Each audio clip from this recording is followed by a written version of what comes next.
Is this about your phone call to Tad earlier? Because I heard him say to you that there wasn't going to be any problem with him and Ted on this trip, and he told me the same thing, so I don't understand. Why are you trying to stop their plane from taking off? Well, I called earlier because I was worried about that East Coast distribution deal, that Ted screwed up on about, last summer, and I kind of wanted to talk to Tad and tell him about it before, to soften the blow. But this is different. This I have to take care of right away, okay? So Dixie, what is it that has to be taken care of? It's very complicated. I can't explain it. Well, you're going to have to explain it to her. The FAA has strict regulations. It's personal. It's between Ted and me, and I have to tell him before he leaves. I thought you and Ted were finished. We are. No, we should be. I don't know. Dixie, you don't look very well. I don't feel well. I'm upset. Can you understand that? This is odd. This is extremely odd, and I'm reconsidering everything. I know my whole relationship with Ted has been extremely odd, but I'm reconsidering our relationship, and I think maybe I don't want him to go to Canada until I tell him that I haven't rejected him. So I have to call him and tell him, or see him and tell him that I'm going to marry him. Dixie, this is crazy. It's not crazy. I'm not crazy. I didn't say that you were crazy. I said this is crazy. You can't stop a flight because of some romantic imp. Yes, I can, and I have Dixie, to. Dixie, listen, all right? Don't do something that you're going to regret later, really. I'm serious. I mean, maybe you reconsidered and you did this too hastily. Maybe you should let the time that Ted is going to be away to rethink this decision. You don't understand. Dixie, I think you should calm down, all right? I think it's a godsend that you got here too late. Look, if you are this upset, I think you should ask yourself why. I don't need to ask myself anything. I think I need to stop the plane. It's too late. It is not too late. You know where they're going, don't you? You know where they're going to be. You could help me get a message to him, couldn't you? To beat the hell out of Tad, he would have done so when he first found out.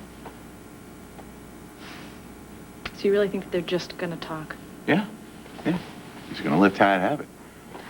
Tell him what he thinks of the rat who cheats on his wife and treats one of the nicest women in Pine Valley, namely Dixie, like... I wish I could be there to see it. I'll bet you do. Look, somebody's got to show this guy. I know. I think that's Junior. He's coming through the back door. Brooke, please, Tad must have given you a number where you can reach him. Dixie, they're not going to be near any phones. There's got to be someplace, somewhere that you could get a message through. It's Maybe not an that kind of outpost a or a trip. hunting lodge. It's roughing it.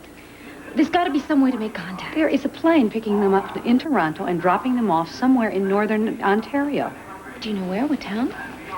There isn't a town. It's an X on a map. Okay, it's a ridgeline where Ted said they could bag deer and moose. I mean, it's a macho thing. It's them against the wilderness, matching wits without modern technology for a week. That's what this is about. Are you saying that Ted has planned for them to be cut off from the entire rest of the world? Well, it gives you time to sort of figure out what you want and get your thoughts sorted out. And Tad went along with it? Look, it's Ted's chance to be the leader for a change. Maybe he could teach Tad a thing or two. It would be good for both of them. It would make them a little more have an equal basis. Do you know what company is flying them out of Toronto? Dixie, come on, let's come over here and sit down. No, I don't want to sit down. I want to talk to Ted, okay? Why? Why can't this wait? Because a pilot can't just drop people in the middle of nowhere with not some sort of information, some sort of way to communicate. I mean, if he left them out there in the middle of nowhere, they could get hurt, they could get lost. This is not like you. I'm sorry, it's just... No, I mean, do you want to help me or not? Okay, you don't have to help me. It's really all right. You don't have to, honest. Everybody was so relieved when you broke things off with Ted. And now... Don't. Okay? I'm fine. I'm going to be just fine. You don't have to worry about me, really. Fine. All right. If you don't want me to worry about you, would you at least let me drive you back to Pine Valley? No, it's fine. I have my car. Are you sure? Yes, I'm positive, really. Okay. I'm sorry, Dixie. Oh, it's fine.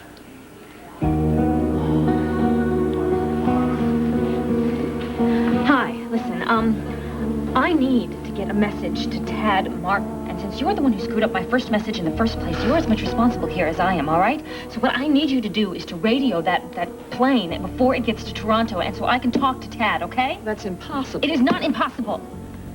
Nothing is impossible when a man's life is at stake. What do you think you are, making fun of hard-working people? No, Brooke. No need to intercede. Now, I can handle this customer just as well as any other. Now, what is it you want? Anything else, Adam? An order of pretty fried chicken, if you please. Coming right up. Listen, Adam, while we're waiting, may I remind you of all the rotten things that you pulled when you were in Palmer Cortland's shoes recovering from Chapter 11? I don't think you paid all your bills and started from scratch the way he did. No, you bilked Natalie out of everything that she owned. You blackmailed Erica. A bit strident, she is, perhaps, but unfortunately quite correct. And all this Boy Scouts built Opal out of is a secret recipe. Good. All right. One order of certified chicken. You know, I guess almost dying in a car accident really hasn't changed you at all. Even having a overly devoted wife hasn't changed your behavior. What a shame. You're hardly in a position to preach about marriage, given the loser you chose.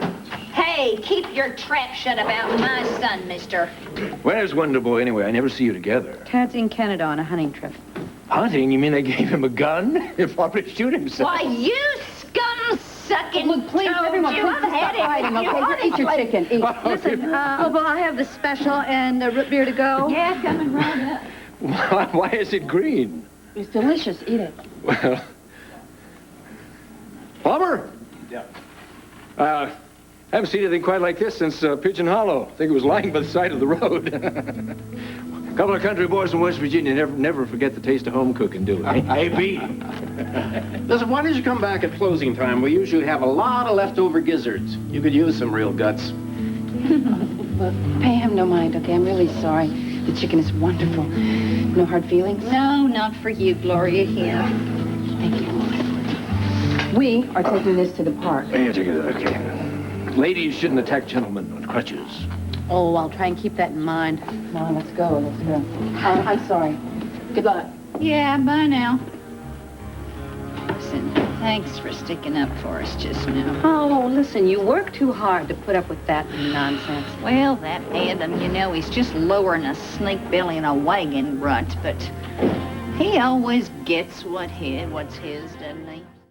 Dixie and Ted? That is what she said. Oh, this just breaks my heart. Well, it's just lucky you were there. Otherwise, she probably would have been running out onto the airstrip and waving her arms, screaming stop to the pilot.